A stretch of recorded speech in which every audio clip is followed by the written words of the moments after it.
11 o'clock.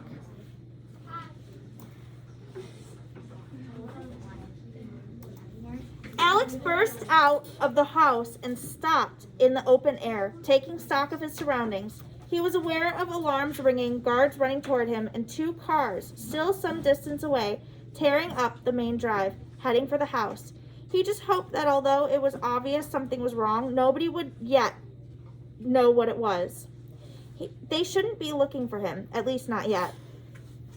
That might give him the edge. It looked like he was too late. Sale's private helicopter had already gone. Only the cargo plane was left.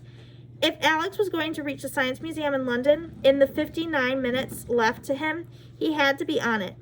But the cargo plane was already in motion, rolling slowly away from its chocks. In a minute or two, it would go through the pre-flight tests. Then it would take off.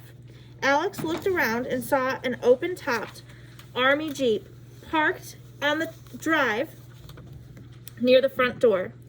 There was a guard standing next to it, a cigarette slipping out of his hand, looking around to see what was happening. But looking the wrong way. Perfect. Alex sprinted across the gravel.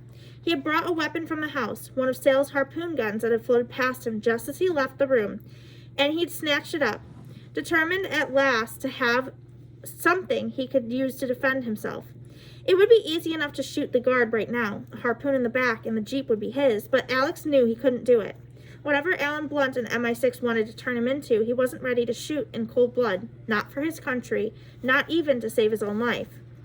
The guard looked up as Alex approached and fumbled for the pistol in a holster at his belt. He never made it. Alex used the handle of the harpoon gun, swinging it around and up to hit him hard under the chin. The guard crumpled, the pistol falling out of his hand. Alex grabbed it and leaped into the Jeep, grateful to see the keys were in the ignition. He turned them and heard the engine start up. He knew how to drive. That was something else Ian Ryder had made sure he'd learn, as soon as his legs were long enough to reach the pedals. The other cars were closing in on him. They must have seen him attack the guard. Meanwhile, the plane had wheeled around and was already taxiing up the start of the runway. He wasn't going to reach it in time. Maybe it was the danger closing in from all sides that had sharpened his senses. Maybe it was the close escape from so many dangers before, but Alex didn't even have to think. He knew what to do, as if he had done it a dozen times before. Maybe the training he'd been given and had been more effective than he'd thought. He reached into his pocket and took out the yo-yo that Smithers had given him.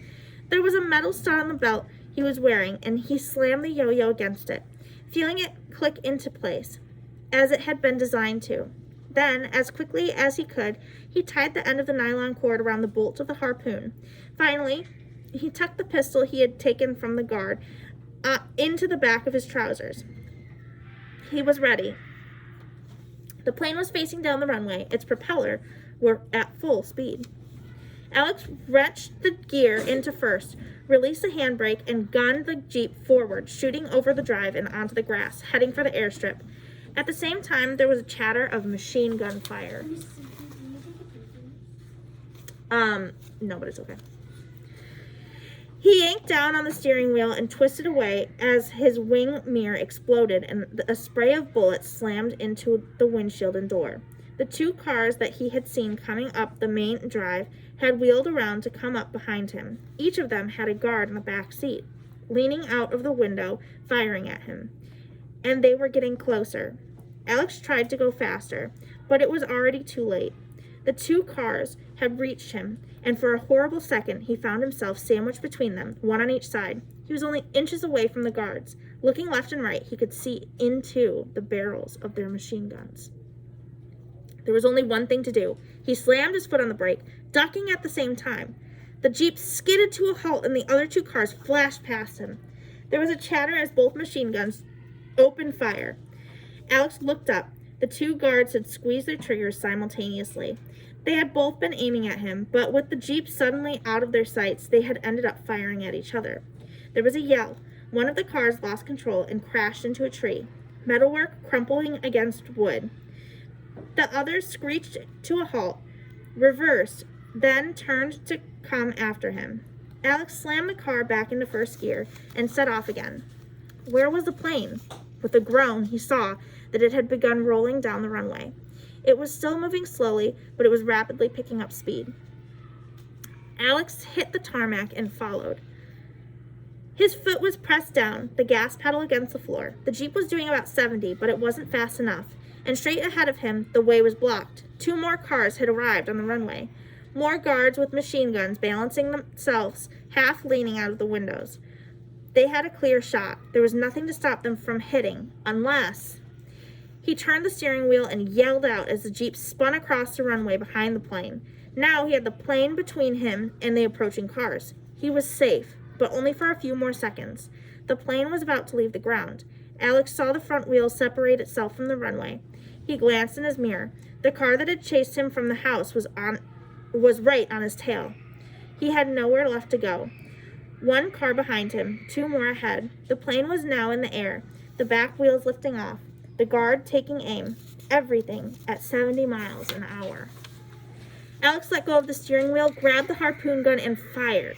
The harpoon flashed through the air. The yo-yo attached to Alex's belt spun, trailing out 30 yards of specially designed advanced nylon cord. The pointed head of the harpoon buried itself in the underbelly of the plane. Alex felt himself almost being torn in half as he was yanked out of the Jeep on the end of the cord. In seconds, he was 50 yards above the runway, dangling underneath the plane. His Jeep swerved out of control. The 2 oncoming cars tried to avoid it and failed. Both of them hit it in a 3-way head-on collision. There was an explosion, a ball of flame, and a fist of gray smoke that followed. Alex up as if trying to seize him. A moment later, there was another explosion. The 3rd car had been traveling too fast. It plowed into the burning wreck, flipped over, and continued, screeching along the runway on its back before it too burst into flames. Alex saw little of this. He was suspended underneath the plane by a single thin white cord, twisting around and around as he was carried ever further into the air. The wind was rushing past him, battering his face and deafening him. He couldn't even hear the propellers just above his head. The belt was cutting into his waist. He could hardly breathe. Desperately, he scrabbled for the yo-yo and found the control he wanted, a single button. He pressed it, and the tiny, powerful machine inside the yo-yo began to turn. The yo-yo rotated on his belt, pulling the cord, very slowly, an inch at a time. Alex was drawn up toward the plane. He had aimed the harpoon accurately. There was a door at the back of the plane, and when he turned off the engine mechanism in the yo-yo, he was close enough to reach out for the handle. He wondered who was flying the plane and where he was going. The pilot must have seen the destruction down on the runway, but he couldn't have heard the harpoon. He couldn't know he'd picked up an extra passenger. Opening the door was harder than Alex thought. He was still dangling under the plane, and every time he got close to the handle, the wind drove him back. The current was tearing into his eyes, and Alex could hardly see. Twice his fingers found the metal handle, only to be pulled away before he could turn it. The 3rd time he managed to get a better grip, but it still took all his strength to yank the handle down. The door swung open, and he clambered into the hold. He took one last look down. The runway was already 1,000 feet below. There were 2 fires raging, but at this distance they seemed no more than match heads. Alex unplugged the yo-yo, freeing himself. Then he reached into the waistband of his trousers and took out the gun. The plane was empty apart from a couple bundles that Alex vaguely recognized. There was a single pilot at the controls, and something on his instrumentation must have told him that the door was open because he suddenly twisted around. Alex found himself face to face with Mr. Grin. "What?" the butler muttered. Alex raised the gun. He wondered if he would have the courage to use it, but he wasn't going to let Mr. Grin know that. "All right, Mr. Grin," he shouted above the noise of the propeller and the howl of the wind. "You may not be able to talk, but you better listen. I want you to fly this plane to London. We're going to the Science Museum in South Kensington, and we've got to be there in less than an hour. And if you think you're trying to trick me, I'll put a bullet in you. Do you understand?" Mr. Grin said nothing. Alex fired the gun. The bullet slammed into the floor, just beside Mr. Grin's foot. Mr. Grin stared at Alex, then nodded slowly. He reached out and turned the joystick. The plane dipped and began to head north. So do you think, even though Alex has a gun right now, do you think he's actually going to use it? No, because he said he wasn't going to kill anyone, even if it was going to save him. That just wasn't him, right? What does it tell us about Alex? He's a good person, right? He doesn't want to hurt anyone, right? If he does use a gun, do you think he's going to use it to kill someone? No. Okay, so 12 o'clock is our next chapter. Maybe in the other book. What? Maybe in the other book when he gets. When he's older? Maybe. I don't know. Because he'll probably. I've only made it to Point Blank. Because you'll probably go on like more dangerous missions where his life will get like really threatened. Maybe. He will have to use a gun. Maybe. I don't know. I feel like he probably won't kill anyone, though. I feel like that's just like in his moral code. He won't do it. I don't know. When will we watch the movie? When we're done with the book, next week. I gotta post something on Class Dojo for your parents to know that we're watching the movie. It is PG. No, it's PG. The TV show on Amazon is PG-13. We are not watching that one. It's Prime Video. Yeah. Wait, is it on Netflix? Nope. Yeah, I looked it up. Oh, it's on Amazon. I had to pay for it. Does it cost money? If it's not Prime, I'm watching it. It's with Prime Video. Yeah, and then. But that's something you have to talk to your parents about and ask them if you can watch Is it it. called Alex Rider? Mhm. And it's not this book. It actually is the second book. Okay. Point Blank. What? Yeah. I'm first Cool. gonna read the. I liked reading it and then watching it. Okay, chapter 16. Is this about the book? Yeah, What? sort of. So why would we read the Alex Rider book, but watch Point Blank? We're going to watch this. We're going to watch The Stormbreaker. series starts on Point Blank. The Amazon series starts on Point Blank, which is the second book. Okay. Chapter 16, 12 o'clock. London appeared. Suddenly the clouds rolled back, and the late morning sun brought the whole city shining into view. There was Battersea Power Station standing proud with its 4 great chimneys still intact, even though much of its roof had long ago been eaten away. Behind it, Battersea Park appeared as a square of dense green bushes and trees that were making a last stand, fighting back the urban spread.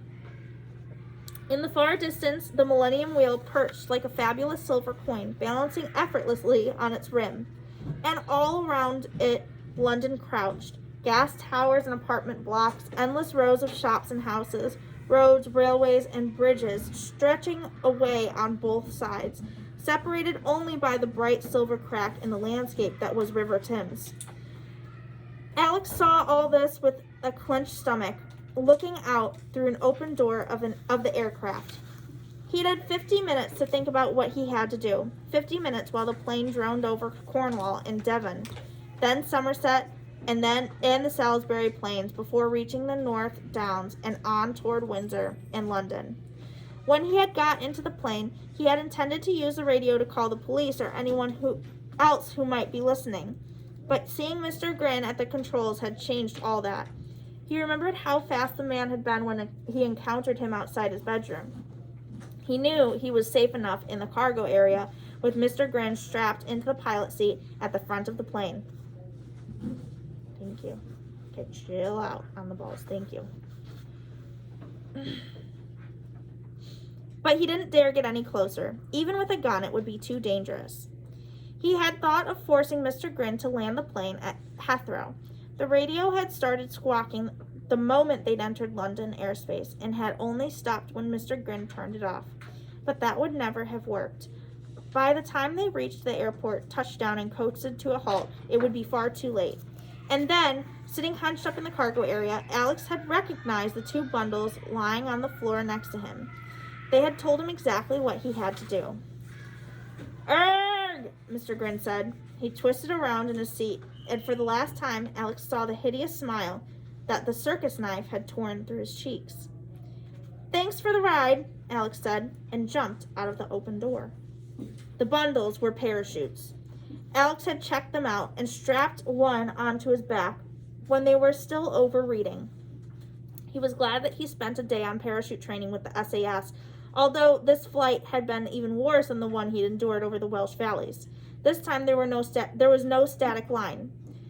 There had been no one to reassure him that his parachute was properly packed. If he could have thought of any other way to reach the Science Museum in the 7 minutes that he had left, he would have taken it. There was no way, he knew that. There was no other way, he knew that. So he had jumped. Once he was over the threshold, it wasn't so bad.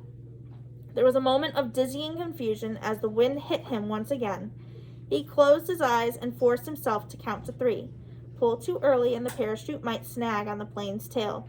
Even so, his hand was clenched and he had barely reached 3 before he was pulling with all his strength. The parachute blossomed open above him, and he was jerked back upward, the harness cutting into his armpits and sides. They had been flying at 10,000 feet. When Alex opened his eyes, he was surprised by his sense of calm. He was dangling in the air underneath a comforting canopy of white silk. He felt as if he wasn't moving at all. Now that he had left the plane, the city seemed even more distant and unreal.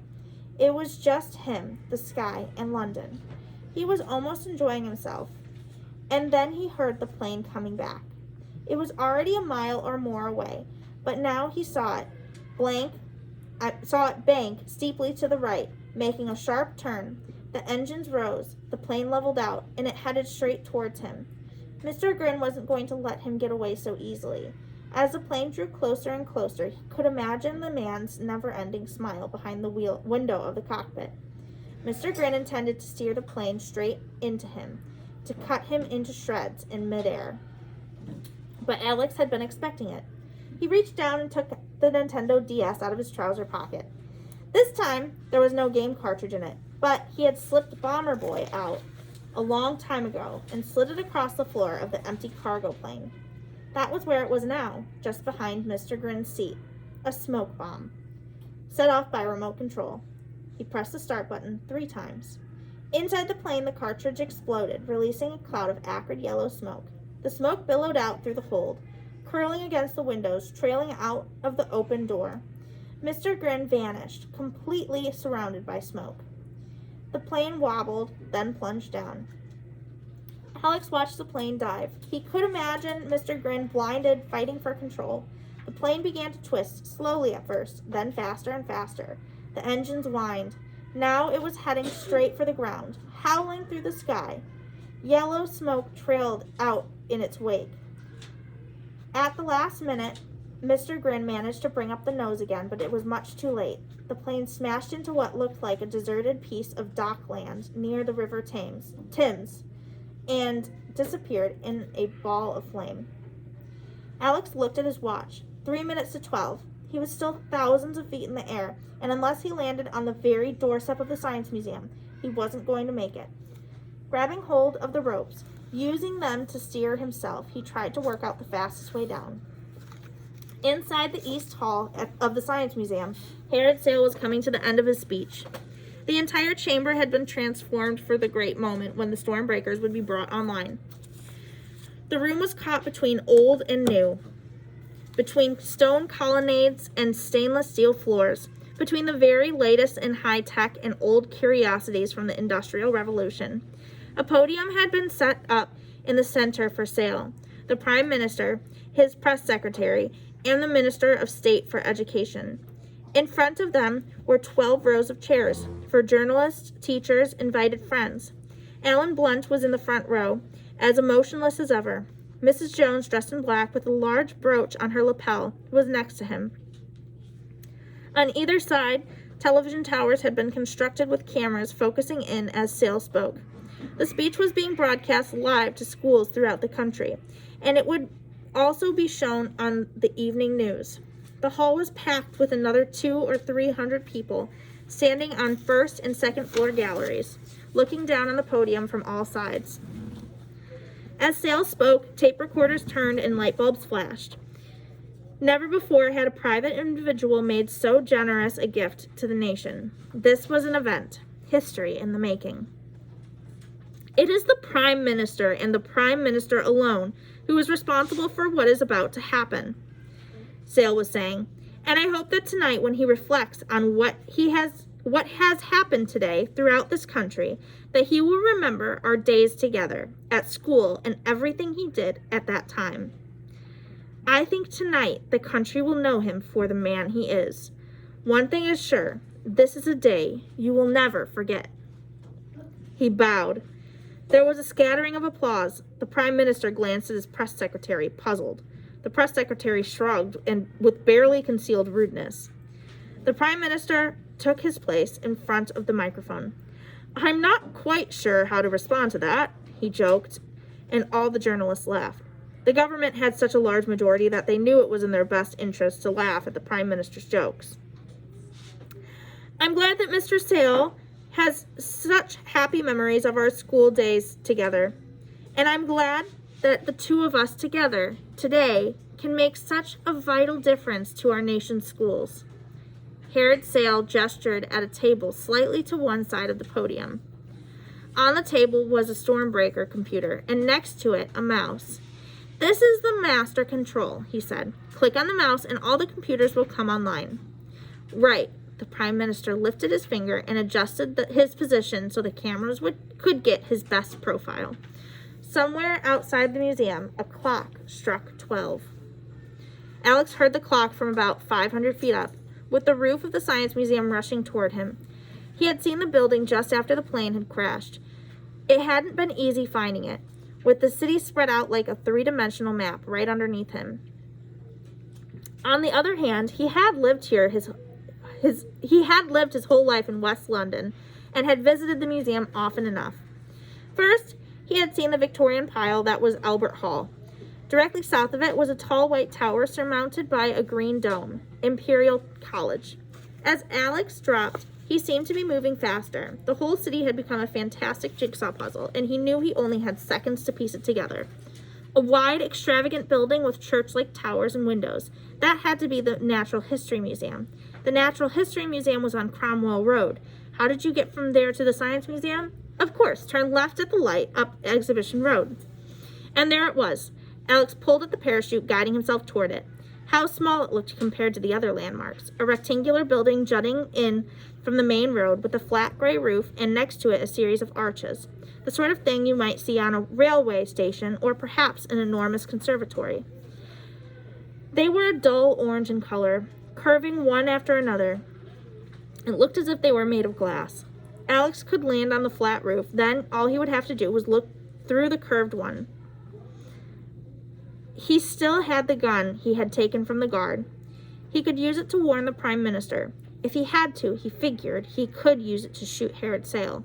Somehow he managed to maneuver himself over the museum, but it was only as he fell the last 500 feet, as he heard the clock strike 12, that he realized two things. He was falling much too fast, and he had missed the flat roof. In fact, the Science Museum had two roofs. The original is Georgian and made of wired glass, but sometime recently it must have leaked because the curators constructed a second roof of plastic sheeting over top. This was the orange roof that Alex had seen. He crashed into it with both feet at about 30 miles per hour. The roof shattered. He continued straight through and into an inner chamber, just missing a network of steel girders and maintenance ladders.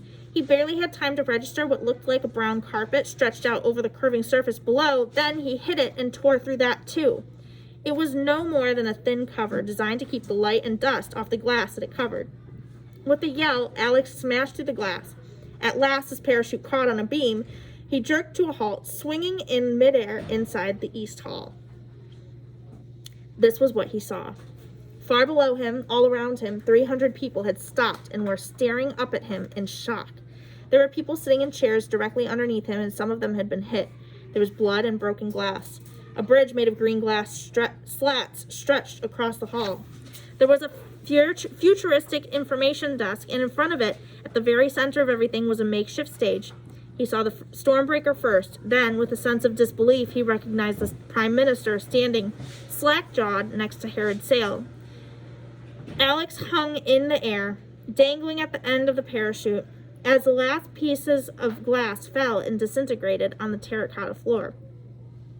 Movement and sound returned to the East Hall in an ever-widening wave. The security men were the first to react, anonymous and invisible when they needed to be. They were suddenly everywhere, appearing from behind colonnades, from underneath the television towers, running across the green bridge, gun in hands that had been empty a second before. Alex had also drawn his own gun, pulling it out from his waistband of his trousers. Maybe he could explain why he was here before Sale or the Prime Minister activated the Stormbreakers, but he doubted it. Shoot first and ask questions later was a line from a bad film, but even bad films are sometimes right. He emptied the gun. The bullets echoed around the room, surprisingly loud. Now people were screaming, the journalists punching and pushing as they fought for cover. The first bullet smashed into the information desk. The second hit the Prime Minister in the hand, his finger less than an inch away from the mouse. The third hit the mouse, blowing it into fragments. The fourth hit an electrical connection, disintegrating the plug and short-circuiting it. Sale had dived forward, determined to click on the mouse himself. The fifth and the sixth bullets hit him. As soon as Alex had fired the last bullet, he dropped the gun, letting it clatter to the floor below, and held up the palms of his hands. He felt ridiculous, hanging there from the ceiling, his arms outstretched, but there was already a dozen guns pointing at him, and he had to show them that he was no longer armed, that they didn't need to shoot. Even so, he braced himself, waiting for the security men to open fire. He could almost imagine the hail of bullets tearing into him. As far as they were concerned, he was some sort of crazy terrorist who had just parachuted into the Science Museum and taken 6 shots at the Prime Minister. It was their job to kill him, and it was what they were trained for. But the bullets never came. All the security men were equipped with radio microphones, and in the front row, Mrs. Jones had control. The moment she had recognized Alex, she begun speaking urgently into her brooch. "Don't shoot. Repeat, don't shoot. Await my command." On the podium, a plume of gray smoke rose out of the side of the broken, useless Stormbreaker. 2 security men had rushed to the Prime Minister, who was clutching his wrist, blood dripping out of his hand. The photographers and journalists had begun to shout questions.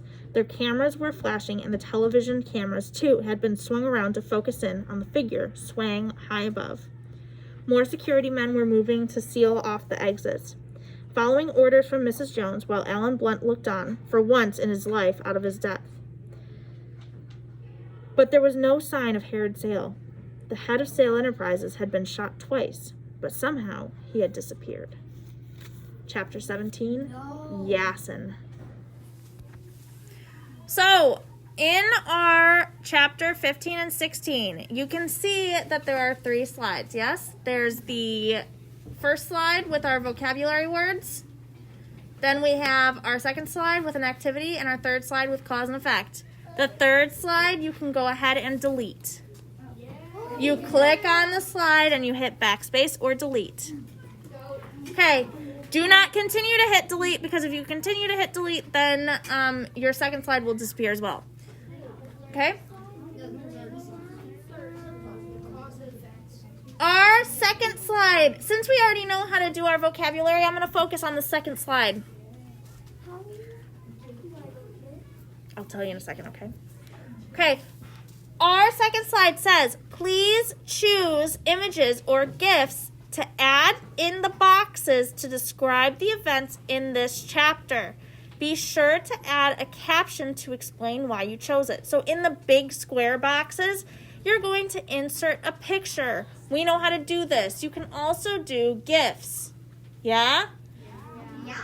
In the smaller rectangular boxes underneath, I need you to explain why you chose that picture and how it relates to the text. So if you choose to add a Jeep, you can say, Alex drove a Jeep.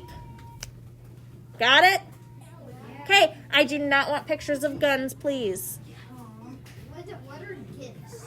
GIFs are the moving pictures. How do you get to those? Okay, this is your homework. You may start working on it now. Okay, you also need to do the vocabulary, please.